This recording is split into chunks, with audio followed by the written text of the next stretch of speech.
আসসালামু আলাইকুম ওরহমতুল্লাহ তাআলা ওয়া বারাকাতুহু ইন্নাল হামদুলিল্লাহ ওয়াসসালাতু ওয়াসসালামু আলা রাসূলিহিল আমিন ওয়া আলা আলিহি ওয়া সাহবিহি আজমাইন আম্মা বা'দ।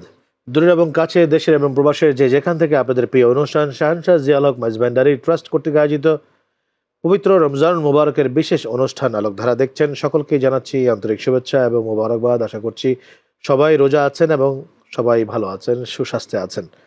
দর্শক, আমরা আজকে আলোচনা শুরুর আগে আজকের আমাদের অতিথি যিনি রয়েছেন তার সাথে পরিচয় করিয়ে দিয়ে চলুন। মাদ্রাসায়ে গাউসুল আজম মাইজভান্ডারি ফটিকছড়ি চট্টগ্রামের সম্মানিত আরবি প্রভাষক মাওলানা মুজিবুল হক। আসসালামু আলাইকুম রহমতুল্লাহি ওয়া বারাকাতুহু।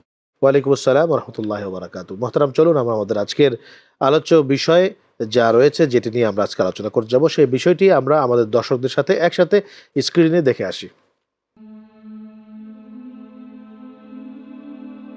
রমজানে প্রতিবেশীর হক আদায়। ইসলামী দৃষ্টিতে প্রতিবেশী হল পরিবারেরই একটি অংশ। রমজানে পবিত্রতা পূর্ণতা পায় না যদি ঘরের পাশে কেউ অভুক্ত থাকে। রাসূল পাক সাল্লাল্লাহু আলাইহি ওয়াসাল্লামের শিক্ষায় প্রতিবেশীর অধিকারের উপর যে গুরুত্ব দেওয়া হয়েছে তা তাসাউফ চর্চারও এক অবিচ্ছেদ্য অংশ। ইফতারের সামান্য খাবার যখন প্রতিবেশীর থালায় পৌঁছে যায় তখন সেখানে বারাকাহ বা বরকত নেমে আসে। রমজানে গীবত ও বিবাদ পরিহার করে প্রতিবেশীর প্রতি সদাচরণ করা আমাদের আত্মার পরিশুদ্ধির জন্য অপরিহার্য। হিংসা আর বিদ্বেষের দেয়াল ভেঙে যখন আমরা একে অন্যের দুঃখে সমব্যথী হই তখনই রুহানি শান্তি অর্জিত হয়। প্রতিবেশীর সেবা করা মানেই হল আল্লাহর সন্তুষ্টির পথে এক কদম এগিয়ে যাওয়া। জি মোহতারাম, আমরা পেয়ে গিয়েছি আজকের আমাদের যে বিষয়, তা হচ্ছে রমজানে প্রতিবেশীর হক আদায়। অত্যন্ত গুরুত্বপূর্ণ একটি বিষয়, যেটির ব্যাপারে আমরা অত্যন্ত গাফেল থাকি এবং যেই বিষয়টাতে আমরা অনেক সময়ই ইচ্ছা করেও অবহেলা করে থাকি, তা হচ্ছে প্রতিবেশীর হক আদায়। রমজান মাসে প্রতিবেশীর এই যে হক আদায় করা, প্রতিবেশীর হকটা কেন গুরুত্ব আল্লাহ রাব্বুল আলামিন ইসলামে বিভিন্ন সময় দিয়েছেন? আউযু বিল্লাহি মিনাশ শাইতানির রাজিম। বিসমিল্লাহির রহমানির রহিম।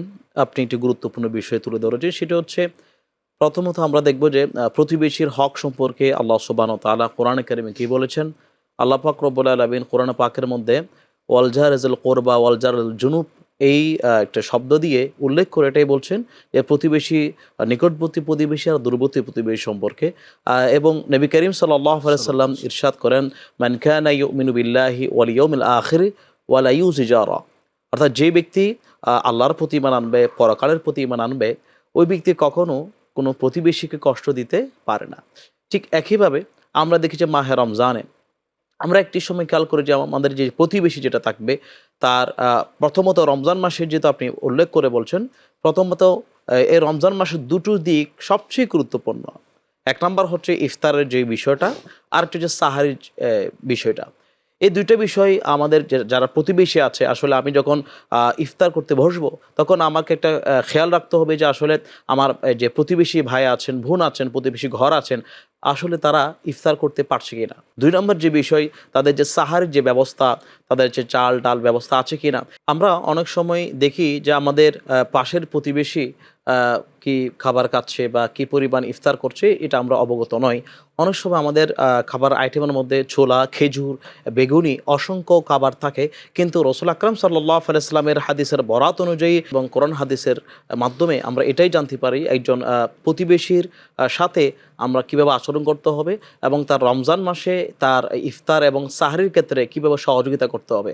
আমরা অনেক সময় দেখি যে আমাদের একজন প্রতিবেশীকে আমরা সহযোগিতা করি কখন সদকায়ে ফিতর আসবে, কখন জাকাত দিতে হবে, কিন্তু এই সদকাতুল ফিতর এবং জাকাত দেওয়ার আগে তার তো বড় সমস্যা হয় যে রমজান মাসে, এবং এই রমজান মাসে আসলে তার ইফতার এবং সেহরির ব্যবস্থা আছে কিনা, এবং এই সমস্ত সামগ্রীগুলো তাদেরকে প্রদান করা উচিত। এবং এটার মাধ্যমে এটাই সর্বপ্রথম উচিত যে আমার রাসূল আকরাম সাল্লাল্লাহু আলাইহি ওয়াসাল্লাম যখন কোনো কিছু খাবার রান্না করার জন্য নির্দেশ দিতেন, সেক্ষেত্রে তাদের খাবারের যে ঝুল যেটা আছে সেটা বৃদ্ধি করার জন্য বলেছেন, এই জন্য যাতে এই খাবার থেকে কিছু জিনিস আমাদের প্রতিবেশীকে দেওয়া হয়।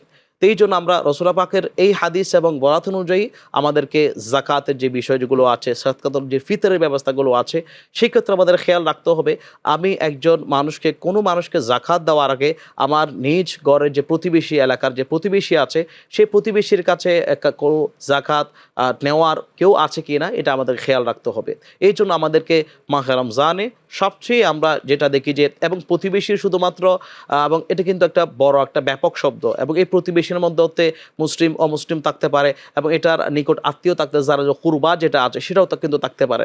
এই জন্য আমাদেরকে সব কিছু খেয়াল রেখে একজন মানুষকে প্রতিবেশীর আওতাধীন হিসেবে রসুল পাকের হাদিস অনুযায়ী যতটুকু সাপোর্ট তাকে দেওয়া দরকার, সে সাপোর্টগুলো আমাদেরকে দেওয়া উচিত। বিশেষ করে মাহে রমজানে তাদের এই সামগ্রীগুলো তাদেরকে কেনাকাটা করে দেওয়া উচিত। এবং আপনারা জানেন যে একজন প্রতিবেশীর এমনও সন্তানও থাকে যাদের হয়তো নতুন কাপড় কেনার বা ঈদের কাপড় চোপড় কেনার তাদের এই ব্যবস্থা কিন্তু থাকে না।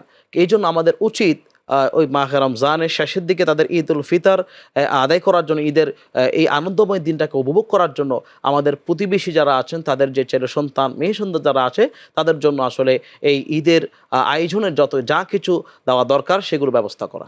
আচ্ছা, অনেক সময় প্রতিবেশীরা আমাদের সাথে দেখা যায় যে এক প্রতিবেশীর সাথে হয়তো ঝগড়া হয়েছে, তো পবিত্র রমজানুল মুবারক আসলে দেখা গেল তাদের সাথে সুসম্পর্ক তৈরি করতে বলা হয়েছে, কিন্তু ওই যে একটা সময় ঝগড়া হয়েছিল সেটা রেশ ধরে তাদের সাথে অনেক দিন ধরে কথা হয় না। সেক্ষেত্রে আমাদের প্রতিবেশীদের সাথে এই ঈদ পার্বণগুলোতে কেমনভাবে তাদের সাথে আচরণ হওয়া উচিত? দেখুন, আমরা যখন একটা বাসা বাড়িতে থাকে, আমাদের পাশের যে ভাড়াটিয়া থাকে বা আমাদের বিল্ডিংয়ের থাকে বা আশেপাশে আমাদের কলিগও থাকতে পারে, সবাই কিন্তু প্রতিবেশী অন্তর্ভুক্ত।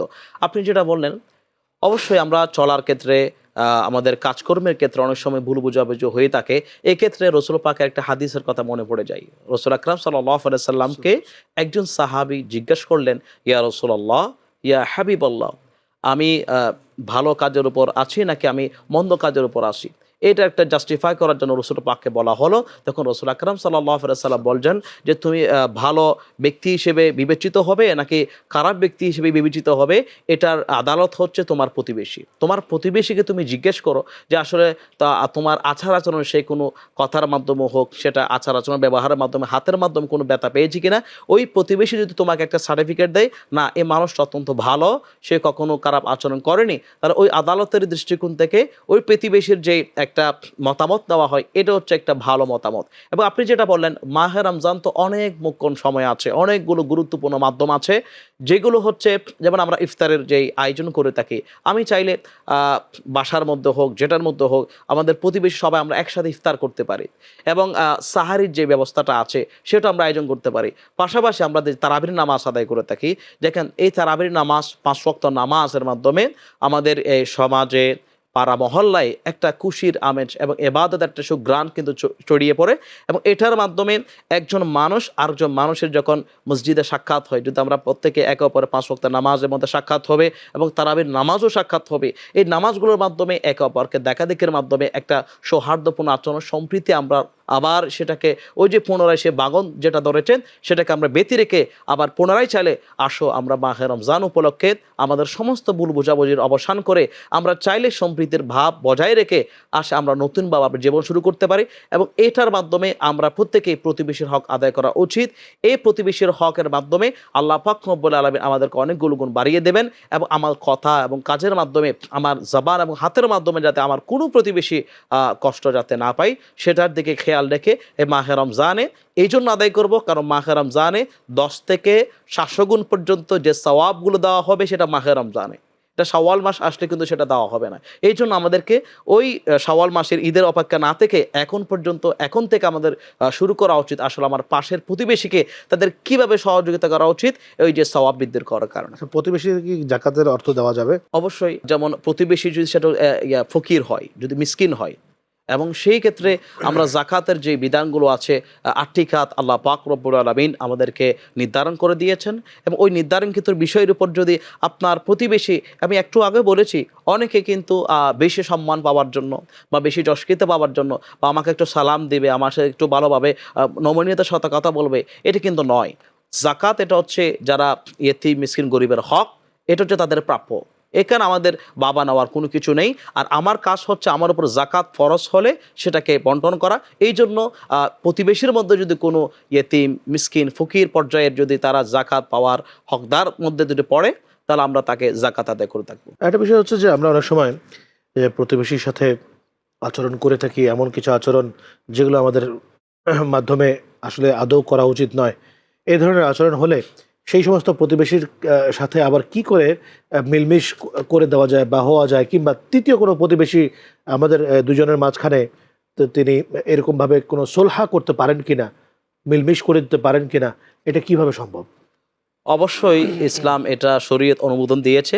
যখন একজন প্রতিবেশী অপর প্রতিবেশী একটা দূরত্ব থাকে বা ভুল বোঝাবুঝির কারণে, তো এটাকে যদি আমরা মিনিমাইজ করতে চাই, মীমাংসা করতে তাদবিক করতে চাই, তাহলে যেটা তৃতীয় জন তাকে বোঝানো উচিত, যিনি সমাধান করবেন। উনি কী করবেন, যার সাথে বিভিন্ন জায়গার মধ্যে সমস্যা হচ্ছে তাকে এই কথাগুলো একটা মিথ্যা কথা বলবে যে তোমার ওই প্রতিবেশী তোমার সম্পর্কে অনেক সুনাম করেছে, এবং এই প্রতিবেশীর কাছে গিয়েও সেম কথা বলবে যে তুমি আসলে তাকে ভুল বোঝার একটা সম্ভাবনা আছে, এটা তোমার একটা খারাপ কনসেপ্ট, এটা বাদ দাও। আসলে ওই ব্যক্তি তো তোমার সম্পর্কে ভালো ধারণা করে এবং তোমার সম্পর্কে ভালো বুঝে, এবং তোমার উচিত তার সাথে একটু মিলমিশ করে তোমাদের সমাধানে আসা উচিত। এবং এটার ক্ষেত্রে আমরা অনেকগুলো মাধ্যম, যেমন আরেকটি মাধ্যম হচ্ছে হাদিয়া, উপহার, তোহফা। হাদিয়া, জি। এটার মাধ্যমে মানুষের পরস্পর ভালোবাসার সৃষ্টি হয়।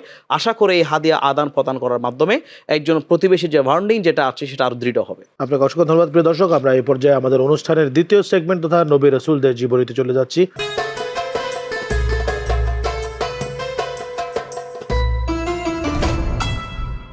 নবী রাসূলদের জীবনীতে আমি আপনার কাছে আজকে হযরতে যুলকিফল আলাইহিস সালাম তার সম্পর্কে জানতে চাইব। হযরতে যুলকিফল আলাইহিস সালাম একজন নবী, এবং আমরা দেখিতে চার নাম হচ্ছে বিশর। কারো কারো মতে তিনি হযরতে আইয়ুব আলাইহিস সালামের সন্তান ছিলেন।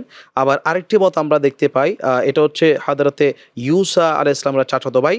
আমরা দেখি যে যুলকিফল এটা নামকরণে অনেকগুলো কারণ থাকতে পারে। ওলামায়ে কেরাম, মুহাক্কিক ওলামায়ে কেরাম যারা আছেন তারা এটা গবেষণা করে এটাই পেলাম, সেটা হচ্ছে ওনাকে যুলকিফল এই জন্য বলা হয় যেহেতু উনি তৎকালীন আম্বিয়া আলাইহিস সালামের আমলে উনি দ্বিগুণ আমল করতেন। দ্বিগুণ আমল করার কারণে আল্লাহ পাক রব্বুল আলামিন ওনাকে দ্বিগুণ জাযা দান করতেন, দ্বিগুণ সওয়াব দান করতেন, এই জন্য ওনাকে যুলকিফল বলা হয়।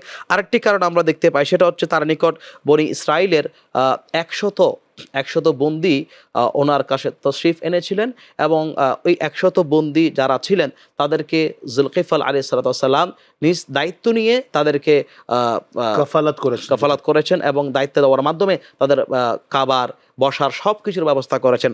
আমরা আরেকটা কারণ দেখতে পাই, হযরত যুলকিফল আলাইহিস সালাম উনি একজন ওই তৎকালীন বাদশার ঘনিষ্ঠ লোক ছিলেন, এবং ওই বাদশার সাথে আমরা দেখি যে ইসরায়েলের সাথে একটা খারাপ সম্পর্ক ছিল, এবং তার সাথে সবসময় যুদ্ধ বিগ্রহে লিপ্ত থাকতো, এবং ওই যুদ্ধে বিগ্রহে লিপ্ত থাকার মাধ্যমে অনেকগুলো যুদ্ধ হয়েছিল।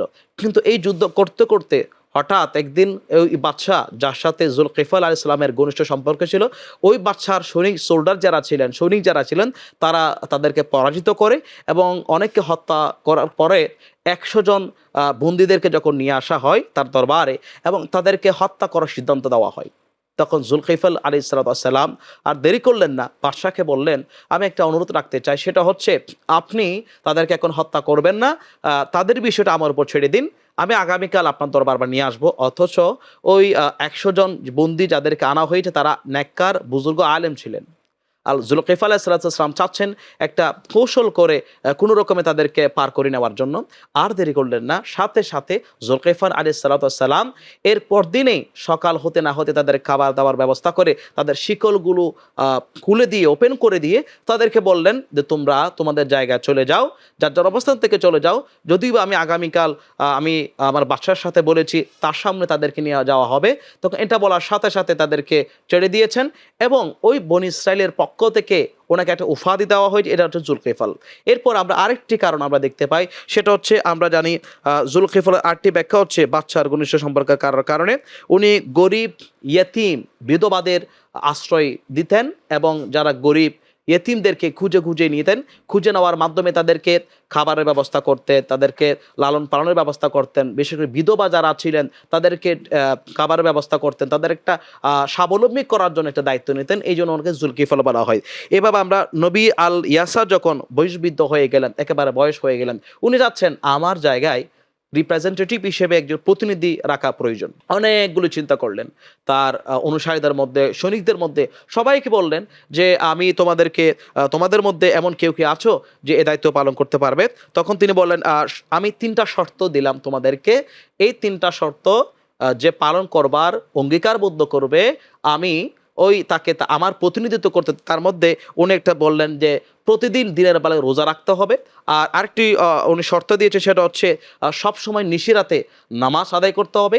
আরেকটি শর্ত উনি দেওয়া আছেন সেটা হচ্ছে একেবারে ঠান্ডা মাথায় কোন একটা বিচার সমাধান করতে হবে, সালিশের সমাধান করতে হবে, এবং কোনো বাবাকে রাগ করা যাবে না।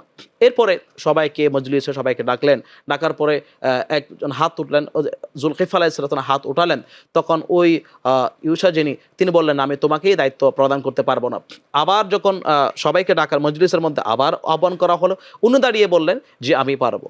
পারার মাধ্যমে এরপর উনি ওনার দায়িত্ব যখন প্রতিনিধি হিসেবে দায়িত্ব পালন করছেন, ওনাকে পরীক্ষা করার জন্য কয়েকটা মাস যখন দায়িত্ব দেওয়া হয়েছিল, আসলে দেখা যায় জুলকিফল আলাইহিস সালাম উনি এত বেশি ওই অঙ্গীকারবদ্ধ ছিলেন যে সব সময় তিনি চিন্তা করতেন আমি দিনের বেলায় রোজা রাখবো, এবং আমি জোহরের পর একটা কাইলুলা করতেন, এবং রাতের বেলার মধ্যে নফল ইবাদত এবং বিচার কার্য সম্পাদন করতেন। এটার মাধ্যমে ওনার জীবন কাটিয়েছে। কিন্তু ইবলিস এটা সহ্য করতে পারেন না। ইবলিস বলছে আমি যে কোনো উপায়ে হলো তার অঙ্গীকারকে ভঙ্গ করার চেষ্টা করব। অনেকভাবে নানা ডিস্টার্ব করার মাধ্যমে একদিন ইবলিসকে উনি ধরে ফেললে বললেন যে তুমি হচ্ছে ইবলিস। তখন সে ধরাশায়ী হওয়ার পরে ইবলিস বললেন হ্যাঁ, আপনার জুলকিফল, আপনার ব্যাপারে কোরআন পাকের মধ্যে ওয়াজকুর ইসমাঈল ওয়াল ইয়াসা ওয়াইজাল কিফলি ওয়াকুল্লু মিনাল আখিয়ার, এটা কোরআন পাকের মধ্যে এসেছে।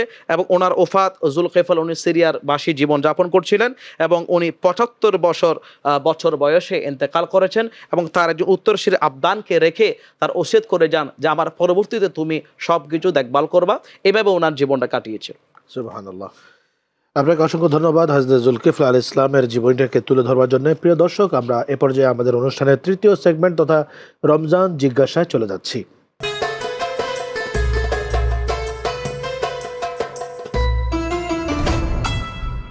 মোহতারাম, রমজান জিজ্ঞাসায় আজকে আপনার কাছে জানার বিষয় হচ্ছে যে মসজিদের আদব সম্পর্কে। মসজিদের আদব কেমন হওয়া উচিত?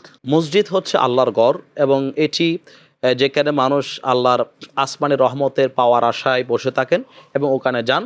সেই মসজিদ হচ্ছে সমস্ত কিছুর আমরা সমাধান করে থাকি। এবং এটা আপনি জানেন যে একসময় এটাই মসজিদে ইবাদত করার মতো বা অন্য কোনো যে কোনো জায়গায় মসজিদ করার মতো অ্যাপ্রুভেল ছিল না। যখন নবী করিম সাল্লাল্লাহু আলাইহি সাল্লাম পৃথিবীতে আগমন করেছেন, আমার নবীর কদমের বদৌলতে আল্লাহ পাক রব্বুল আলামিন আমার নবীকে 5টা নিয়ামত দান করেছেন, যেটা অন্য কোনো নবীকে প্রদান করা হয়নি। তার মধ্যে 5টা নিয়ামতের মধ্যে অন্যতম নিয়ামত ছিল আমার নবীর কদম পড়ার সাথে সাথে আমার নবী আলাইহিস সালাতু ওয়াস সালামের কদমের উসিলায় আল্লাহ পাক রব্বুল আলামিন আমার নবীকে ভালোবেসে গোটা জগৎকে সিজদার স্থান, গোটা জমিনটাকে সিজদার স্থান বানিয়ে দিয়েছেন, মুসল্লা বানিয়ে দিয়েছেন। এই জন্য এরপর থেকে যেখানে সেখানে মসজিদ বানানোর আমরা একটা অবস্থা দেখতে পারি। এবং এই মসজিদ সম্পর্কে শুধু এটা হবে না, আল্লাহ পাক রব্বুল আলামিন এই মসজিদ থেকে তৎকালীন সময়ে এখানে বিচার ব্যবস্থা তদবিক দেওয়া হতো এবং সব কিছু সমাধান দেওয়া হতো। এরপরে আল্লাহ পাক রব্বুল ইন্নামা ইয়ামুরু মাসাজিদাল্লাহ মান আমানা বিল্লাহি ওয়াল ইয়াউমিল আখির, এখানে বলা হচ্ছে শুধু মসজিদ হলে হবে না, মসজিদের আল্লাহ পাক রব্বুল আলামিন আল্লাহর ঘর বলেছেন, কিন্তু আল্লাহ পাক রব্বুল আলামিন তো এটার রক্ষণাবেক্ষণ করবে না। এটা রক্ষণাবেক্ষণ করবে দায়িত্ব হচ্ছে কিছু মানুষ থাকবে। তো আল্লাহ পাক রব্বুল আলামিন তাদের ফজিলত সম্পর্কে, তাদের মূল্যায়ন সম্পর্কে বলেছেন, যারা মসজিদটাকে রক্ষণাবেক্ষণ করবে, এটা সংস্কার করবে, এবং শুধু তাই নয়, আল্লাহর প্রতি ঈমান আনবে এবং পরকালের প্রতি ঈমান আনবে, নামাজ কায়েম করবে, যাকাত আদায় করবে, আল্লাহ পাক রব্বুল আলামিন ওই সমস্ত ব্যক্তিদেরকে একটা ভালো নেককার আমল হিসেবে পুরস্কার প্রদান করবেন। এবং আপনি জানেন রাসূল পাকের হাদিস এসেছে, যেটা হচ্ছে আল্লাহ নবী সাল্লাল্লাহু আলাইহি ওয়াসাল্লাম বলেছেন, যখন কোনো ব্যক্তি কোনো মসজিদের যদি করে দেয় নতুন নির্মাণ করার ক্ষেত্রে, আল্লাহ পাক রব্বুল আলামিন তার জন্য জান্নাতের মধ্যে একটা ঘর নির্মাণ করবেন। মান বানা লিল্লাহি মাসজিদান বানাল্লাহু লাহু বাইতান ফিল জান্নাহ। এবং এরভাবে আমরা দেখি যে এই মসজিদ নির্মাণ করার ক্ষেত্রে আমরা অনেকগুলো আমরা বিষয় দেখতে পাই। তার মধ্যে আমরা যেটা সবচেয়ে খেয়াল রাখা উচিত সেটা হচ্ছে মসজিদের আদব। আমরা বর্তমান সময়ে দেখি মসজিদে মুসল্লি যখন প্রবেশ করে অনেক উচ্চ আওয়াজে কথা বলে। রসুল আকরাম সাল্লাল্লাহু আলাইহি ওয়াসাল্লাম হাদিসে পাকের মধ্যে এসেছে যে মসজিদে এমন উচ্চ কণ্ঠ আওয়াজ করা যাবে না, দুনিয়াবে কোনো আওয়াজ কথা বলা যাবে না, এবং তার কণ্ঠ নিচু রাখতে হবে। এবং এটা কোনো মসজিদ ব্যক্তিকেন্দ্রিক বা কোনো সমাজকেন্দ্রিক, কোনো রাষ্ট্রকেন্দ্রিক হতে পারবে না। মসজিদ সম্পূর্ণ কোরআন এবং হাদিসের আলোকে রসুল আকরাম সাল্লাল্লাহু আলাইহি ওয়াসাল্লামের এবং আল্লাহর নীতি নির্দেশনায় ইমাম খতিব যিনি থাকবেন তিনি আলোচনা করবেন। এবং এই মসজিদে আসার সময় যেটা আমরা খেয়াল করি, কোনো কষ্টদায়ক বস্তু যদি কেউ, এবং রসুল পাকের হাদিস এটাও আছে, যদি কেউ মসজিদ থেকে কষ্টদায়ক বস্তু সরিয়ে ফেলে আল্লাহ পাক রব্বুল আলামিন তার জন্য গড় নির্মাণ করবেন। এর পাশাপাশি আমরা মসজিদে আরেকটি আদব আমরা দেখতে পাই, মসজিদে যাওয়ার সময় প্রত্যেকটা বান্দার উচিত পরিষ্কার পরিচ্ছন্ন হওয়া। এবং আমরা কোনো ধরনের, আমরা রসুল পাক এটাও বলেছেন যদি কেউ পেঁয়াজ আহরণ করে এটা খাবার খেয়ে যখন মসজিদে প্রবেশ করে, এটা দুর্গন্ধ যখন ছড়িয়ে পড়ে তখন পাশের মুসল্লির কষ্ট হয়ে যায়। এই জন্য আমাদেরকে সবসময় নিজের জবানটাকে পরিষ্কার রাখা উচিত, পরিষ্কার পরিচ্ছন্নের মাধ্যমে। কোনো মাদকাসক্তি এবং এমন কোনো দুর্গন্ধযুক্ত খাবার খাওয়া উচিত নয় নামাজের আগে, যেটার মাধ্যমে মুসল্লিদের কষ্ট হয় এবং নামাজের ব্যাঘাত ঘটে যায়। এই জন্য আমাদের মসজিদের আসা এবং যাওয়ার ক্ষেত্রে এই আদবগুলো রক্ষা করা উচিত। আপনি অত্যন্ত সুন্দর করে বলছেন মসজিদের আদব সম্পর্কে। আরেকটা জিনিস বলবেন, তা হচ্ছে যে মসজিদে কি কি কাজ নিষিদ্ধ? আমরা অনেক সময় দেখি যে 1 নম্বর কাজের মধ্যে অনেক মসজিদের দায়িত্বশীল যারা আছেন, মনে করেন যে আমি মসজিদের দায়িত্বশীল ব্যক্তি, সভাপতি, সেক্রেটারি, গুরুত্বপূর্ণ জায়গার মধ্যে আছেন, তারা যেভাবে কমান্ড করে, এটা মুয়াজ্জিন হোক বা ইমাম সাহেব হোক বা খতিব সাহেব হোক বা কোনো মুসল্লি হোক, এটা আসলে উচিত নয়। আপনি মসজিদের দায়িত্ব পেয়েছেন, এটা মানে এই নয় সব কিছু আপনাকে দায়িত্ব দেওয়া হয়েছে। আপনার উচিত হবে এই সেক্ষেত্রে মানুষের সাথে সুন্দর আচরণ করা, এমনভাবে সহানুভূতির সাথে আচরণ করা যে আচরণগুলো করার মাধ্যমে, এই জন্য মসজিদে নিজের ঘর হিসেবে ভেবে কোনো মানুষের সাথে খারাপ ব্যবহার করা, সীমালঙ্ঘন কোনো কাজকর্ম করা, কোনো মানুষকে গালমন্দ করা, ফাহিশা কথা বলা এবং এখানে ঝগড়া বিবাদের মতো সেই পরিস্থিতি তৈরি করা, ওইরকম কাজ আসলে করা উচিত নয়। এটা সম্পূর্ণরূপে নিষিদ্ধ। একটা বিষয় হচ্ছে যে মসজিদে আমরা অনেক সময় যাই, কিন্তু সেখানে মসজিদের যারা ইমাম সাহেব আছেন, মুয়াজ্জিন সাহেব আছেন, তাদের কিছু কিছু আচরণ এমন আছে যে আচরণগুলো দেখলে নিজের কাছে মনে হচ্ছে যে এই আচরণগুলো করা উচিত নয়। তাদেরকে কি কোনো মুসল্লি তারা কি ইমাম সাহেব বা মুয়াজ্জিন সাহেবদেরকে শুধরাতে পারবে কিনা? দেখুন, এই জায়গায় অনেক ইমাম সাহেব বা মুয়াজ্জিন সাহেব আমরা দেখি যে যারা নিজেদের জ্ঞানের কমতি থাকার কারণে, মাসালা কমতি থাকার ব্যক্তি ধরে রাখতে পারে না, এবং মুসল্লিদের সাথে ডিলিং পারপাস যেটা করতে হয় সেটা কিন্তু ওনারা করতে পারে না। সেক্ষেত্রে যারা বিজ্ঞ ওলামায়ে কেরাম যারা আছেন তাদের চোখে পড়লে, এবং হ্যাঁ, মুসল্লিদের মধ্যে যদি কোনো আলেম থাকে, মুসল্লিদের মধ্যে কোনো সম্মানী ব্যক্তি আলেম যে অনেক কিছু বিষয় জ্ঞান অর্জন করতে পারে, তাকে এক পাশে ডেকে আপনার বিষয়গুলোকে সুন্দর করে গুছিয়ে তাকে বলা, দৃষ্টিকটু এই বিষয়গুলো আপনি একটু পরিবর্তন করলে ইনশাআল্লাহ মুসল্লিরা আপনার প্রতি এবং আপনার আমলের প্রতি আরও বেশি উদ্বুদ্ধ হবে। আশা করে এই বিষয়টা খেয়াল রাখা উচিত। আপনাকে অসংখ্য ধন্যবাদ। প্রিয় দর্শক, আমরা চলুন আমাদের আজকের অনুষ্ঠানের এ পর্যায়ে আমাদের বিশেষ সেগমেন্ট, সবচাইতে চমকপ্রদ সেগমেন্ট, আপনাদের প্রশ্ন নিয়ে তৈরি করা সেগমেন্ট রুহের আয়নায় চলে যাচ্ছি।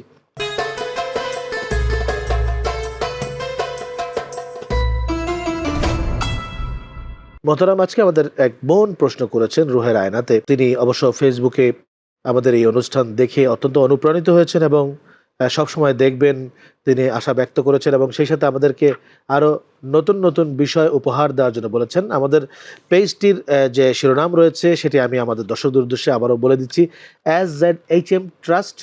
এই নামটি লিখবেন, শাহনশাহ জিয়াউল হক মাঝভান্ডারি ট্রাস্ট। এটি লিখে সার্চ দিলেই আমাদের ফেসবুক পেজ চলে আসবে, আমাদের ওয়েব পেজ চলে আসবে এবং আমাদের ইউটিউব চ্যানেল আপনারা পেয়ে যাবেন।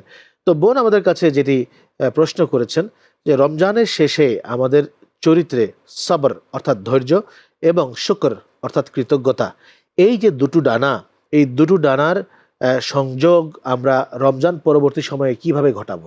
বোন, আপনাকে ধন্যবাদ গুরুত্বপূর্ণ প্রশ্ন করার জন্য। আমরা জানি রমজান মাসে রোজার আরেকটি ইমাম গাজ্জালী রাহমাতুল্লাহ বলেছেন সবর, এবং এই সবরের মাধ্যমে, রোজা রাখার মাধ্যমে কয়েকটা বিষয় আমরা হাল অনুষ্ঠিত হয়। একটা হচ্ছে আতকা, আল্লাহর ভয়, আর 2 নম্বর হচ্ছে তাকাদ্দুস, অন্তরে পবিত্রতা, আর 3 নম্বর হচ্ছে শুকরিয়া, সন্তোষ আল্লাহ পাকের। এই 3টা হাল যার ওপর সৃষ্টি হবে, ওই ব্যক্তি আজীবন এ মাহে রমজানের রোজার আদর্শ লালন করতে পারবে, ধারণ করতে পারবে, এবং এই ধৈর্যশীল আল্লাহ পাক রব্বুল আলামিন তাকে অসংখ্য নিয়ামত দান করবেন। আপনাকে অসংখ্য ধন্যবাদ। আজকের এই অনুষ্ঠানে অত্যন্ত গুরুত্বপূর্ণ রমজানের প্রতিবেশীর হকের ব্যাপারে আপনি বলেছেন, জুলকিফল ইসলামের ব্যাপারে আলোকপাত করেছেন, সেই সাথে রমজানে মসজিদের আদব কেমন হওয়া উচিত এবং মসজিদে কি করা উচিত না করা উচিত এগুলো সম্পর্কে আপনি সুন্দর করে আলোচনা করেছেন, সেজন্য আপনাকে আবারও ধন্যবাদ জানাচ্ছি। বিজ্ঞ সঞ্চালক, আপনাকে অশেষ ধন্যবাদ। প্রিয় দর্শক, আপনারা এতক্ষণ যাবৎ শুনছিলেন মাওলানা মুজিবুল হক সাহেবের কাছ থেকে অত্যন্ত জ্ঞানগর্ভ গুরুত্বপূর্ণ আলোচনা। তিনি আমাদেরকে পবিত্র রমজান মুবারকে যে প্রতিবেশীরও যেটা হক রয়েছে সে সম্পর্কে অত্যন্ত সুন্দর করে তিনি ওয়াকিবহাল করেছেন, এবং সেই সাথে নবী রাসূলদের জীবনী পর্বে আমাদেরকে তিনি হযরত জুলকিফল আলাইহিস সালামের সম্পর্কে তিনি কিছুটা ধারণা দিয়েছেন যে তিনি কোন নবী ছিলেন, কি কাজ করেছেন, এবং সর্বশেষ রমজানুল মুবারকের যে জিজ্ঞাসা রয়েছে সেই জিজ্ঞাসায় তিনি মসজিদের আদব সম্পর্কে আমাদেরকে সুন্দর করে ইশারা দিয়েছেন যে মসজিদে কি করা যাবে না যাবে। তো আল্লাহ রাব্বুল আলামিন আজকের এই আলোচনাগুলোর উপরে আমাদেরকে সম্যক জ্ঞান অর্জন করে এর উপরে আমল করার তৌফিক এনায়েত করুন, আমিন। ওয়াসসালামু আলাইকুম ওয়া রাহমাতুল্লাহি ওয়া বারাকাতুহু।